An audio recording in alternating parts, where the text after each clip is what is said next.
Hi student, यह GC के digital platform पर आप सभी का स्वागत है। एक बार पुनः आज हम लोग बीए प्रथम वर्ष में जो प्राचीन इतिहास में हम लोग आज पाषाण काल को पढ़ेंगे। पाषाण काल का युग और जो उसका विभाजन किया गया था, काल विभाजन था, हम लोग उसको आज जानेंगे। लेकिन सबसे पहले पाषाण काल या प्रागैतिहासिक काल यह काफ़ी इम्पॉर्टेंट टॉपिक है। इसमें से एग्जाम में काफ़ी सारे क्वेश्चन पूछे जाते हैं। देखिए, पाषाण युग इतिहास का वह काल है जब मानव का जीवन पूरी तरीके से पत्थरों पर आश्रित रहा है।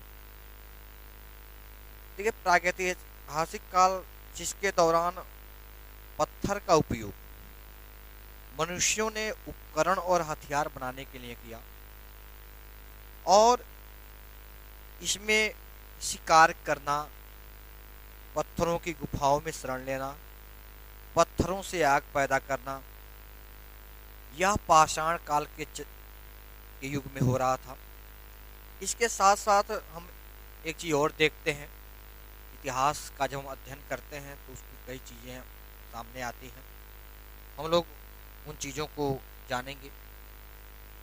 देखिए, मैंने पिछले वीडियो में आप लोगों को बताया था इतिहास जानने के जो प्रमुख स्रोत हैं, मैंने उसके बारे में बताया भी था।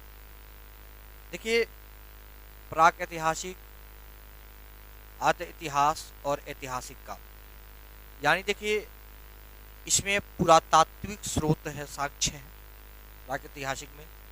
लेकिन आद्य इतिहास में पुरातात्विक व लिखित साक्ष्य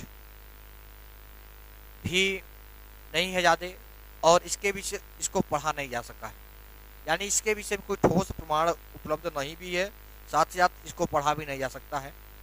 लेकिन ऐतिहासिक जो काल है जिसको पुरातात्विक और लिखित साक्ष्य इसके विषय में उपलब्ध हैं, तो इसके आधार पर हम उसके यानी प्राचीन ऐतिहासिक चीज़ों की हमको जानकारी प्राप्त होती है। तो यह प्रमुख इतिहास का वर्गीकरण है, प्रागैतिहासिक, आद्य ऐतिहासिक और ऐतिहासिक काल।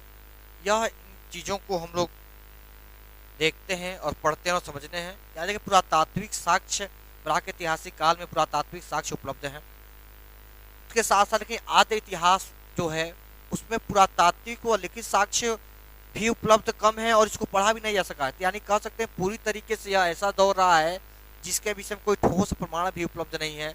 लेकिन ऐतिहासिक काल पुरातात्विक व लिखित सापेक्ष है, जिसको पढ़ा गया है।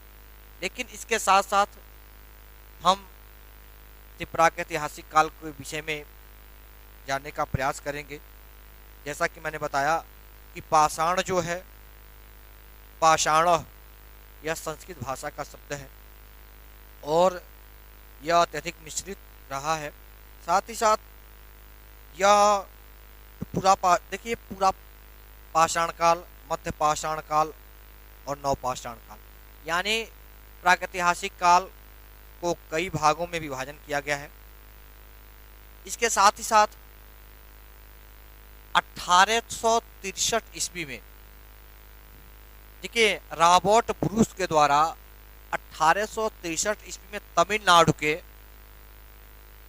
पोल्लोरम में भारत के पाषाणकालीन बस्तियों की खोज की गई थी 1863 ईस्वी में, और काफ़ी प्राचीन साक्ष्य उपलब्ध हैं। और देखिए, यह जो रॉबर्ट ब्रूस थे, यह भूगर्भ वैज्ञानिक और पुरातात्विक थे, यानी विद्वान थे पुरातात्विक विषय के, और इनको प्रागैतिहासिक काल का जनक कहा जाता है, रॉबर्ट ब्रूस को।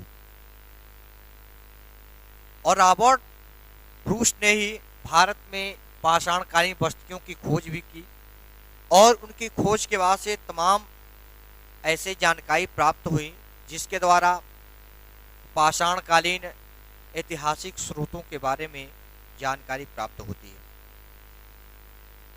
इसके साथ साथ देखिए, जिसका मैं अभी जिक्र कर रहा था कि प्रागैतिहासिक काल जो है उसको हम जब उसका डिवाइड करते हैं, उसको बांटते हैं, तो पाषाण काल, कांस्य युग और लौह युग, 3 भागों में बढ़ता है प्रागैतिहासिक काल। यानी देखिए, पाषाण काल, कांस्य युग और लौह युग। तो हम जो लोग आज पढ़ेंगे, हम लोग पाषाण काल के बारे में मैं बता रहा था आपको, पाषाण काल। और पाषाण काल का जब वर्गीकरण किया गया तो पाषाण काल को 3 भागों में बांटा गया। कितने भागों में बांटा गया? पाषाण काल को 3 भागों में बांटा गया।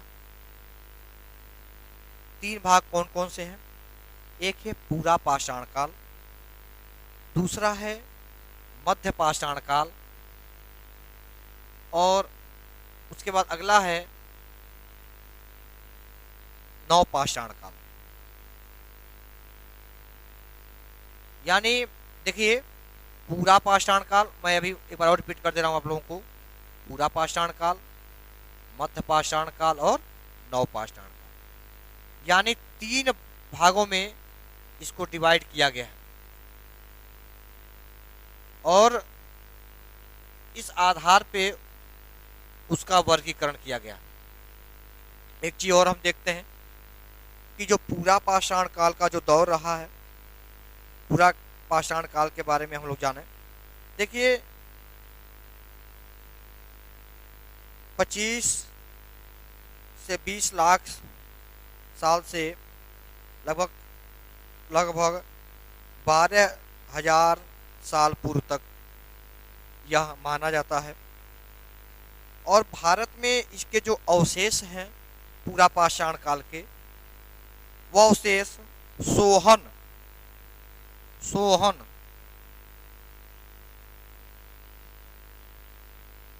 जो अवशेष इसके मिले हैं, वह जो अवशेष मिले हैं कहाँ कहाँ मिले हैं समझ जाइए आप लोग। सोहन,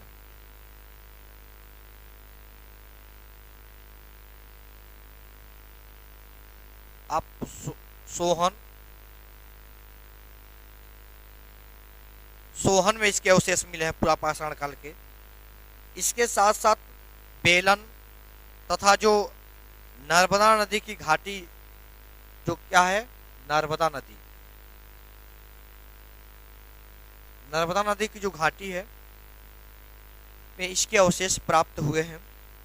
इसके साथ साथ पूरा पाषाण काल के जो अवशेष हैं वह भोपाल के पास स्थित भीमटेका, एक स्थल है भीमटेका, भीमटेका नामक स्थान पर चित्रित गुफाएं मिली हैं। इसके साथ साथ शैल आश्रम तथा अनेक ऐसी कलाकृतियां मिली हैं जिनके आधार पर हम पूरा पाषाण काल का अध्ययन कर सकते हैं। पूरा पाषाण काल के अवशेष के द्वारा उसके विषय में हमको जानकारी प्राप्त होती है। देखिए, इसके साथ साथ कुछ विशिष्ट उपकरण भी प्राप्त हुए हैं पूरा पाषाण काल के, जिनमें कुल्हाड़ी और अन्य जो क्लीवर और स्केपर आज चीज़ें हैं वह पूरा पाषाण काल से प्राप्त हुई है।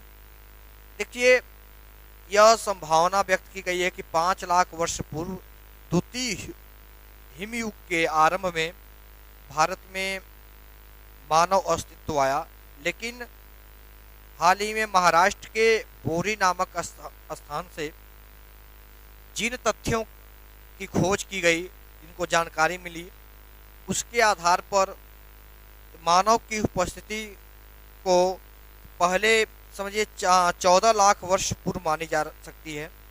ठीक है, भारत में जो आदिमानव थे, आदिमानव पत्थर के चीज़ों का प्रयोग करते थे। जो भद्दे पत्थर होते थे उनमें किसी प्रकार कलाकृतियाँ नहीं होती थी, और इसके साथ साथ उसका औजार बनाते थे। इन तमाम चीज़ों का प्रयोग पूरा पाषाण काल के द्वारा किया जाता है। उसके बाद से अगला है मध्य पाषाण काल। देखिए, जो मध्य पाषाण काल का जो दौर रहा है, हम लोग मध्य पाषाण काल के बारे में जानेंगे। देखिए, मध्य पाषाण काल जो है वह 12,000 साल से लेकर के 1,000 साल तक इस युग को माइक्रोलिथ अथवा लघु पाषाण युग के नाम से भी जाना जाता है। इसके लघु पाषाण युग।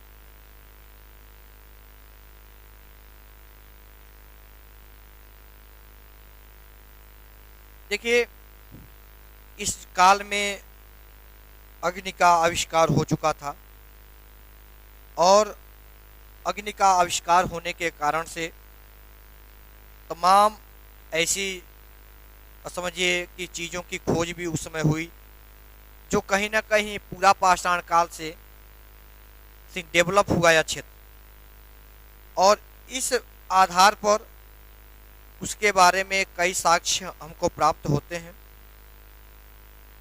इसके साथ साथ देखिए, जो मध्य पाषाण काल है, मध्य पाषाण काल के विषय में भी कई प्रमाण ऐसे उपलब्ध हैं जिनके आधार पर हम प्रागैतिहासिक काल के विषय में हमको जानकारी प्राप्त होती है।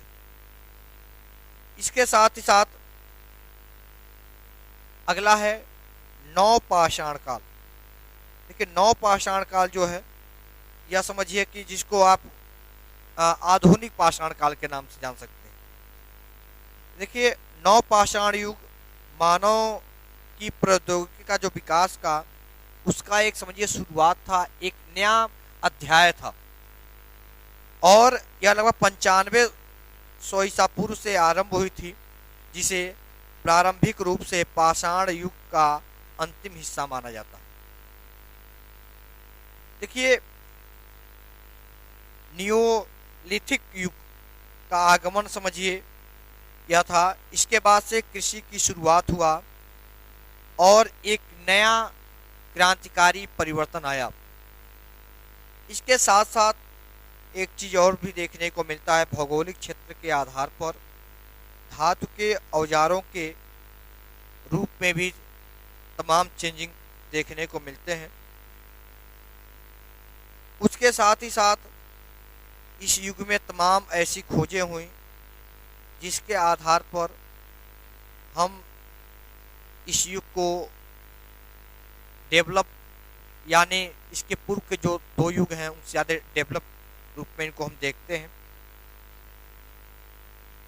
लेकिन एक चीज़ है कि जो यह चेंजिंग देखने को मिलता है, यह जैसे जैसे मानव के मस्तिष्क का विकास होता है, मानव के मस्तिष्क के विकास होने के साथ साथ उसके रहन सहन और नई चीज़ों की खोज में जो उसका मस्तिष्क है वो डेवलप करता है। देखिए, जो नवपाषाण काल है, नवपाषाण काल में लकड़ी और पत्थर छीलने के लिए चीज़ों की खोज हुई, खेती में प्रयुक्त होने वाले औजार, मिट्टी के बर्तन और हथियार। इसके साथ साथ ये सभी लोग नवपाषाण काल में मछली का शिकार और पशुपालन भी करने लगे थे। खेतों के आसपास बसी छोटी छोटी बस्तियों में रह करके ये लोग अपना जीवन व्यतीत करने लगे। यह तमाम प्रकार के और जो उस समय का समाज था, उस समाज के बारे में भी कबीले में लोग जीवन यापन करते थे। बाद में इनकी बस्तियों का धीरे धीरे विकास होने लगा और आगे चल कर के तमाम प्रकार के चेंजिंग देखने को मिलता है। तो इस प्रकार से हम प्रागैतिहासिक काल का जो काल विभाजन करते हैं, यानी पाषाण काल के रूप में, तो आप देखते हैं कि पाषाण काल को किस प्रकार से मैंने 3 भागों में जो है इसको बताया और इसकी खोज किस प्रकार से हुई, किस प्रकार से यह पत्थरों का जो एक युग रहा है। इस युग में जो समाज था वह एक पत्थर के युग से निकल कर के कैसे आधुनिक काल में प्रवेश करता है और किस प्रकार से वह पत्थर से लेकर के आगे चलकर देखेंगे लौह युग तक पहुंचता है। तो आज का जो क्लास था, इस क्लास में मैंने आपको प्रागैतिहासिक काल के विषय में जानकारी दी है। जो नेक्स्ट क्लास है, नेक्स्ट क्लास में मैं आप लोगों को कांस्य युग और लौह युग के बारे में बताऊंगा। आज का जो टॉपिक है, इस टॉपिक को मैं समाप्त करता हूं। तब तक के लिए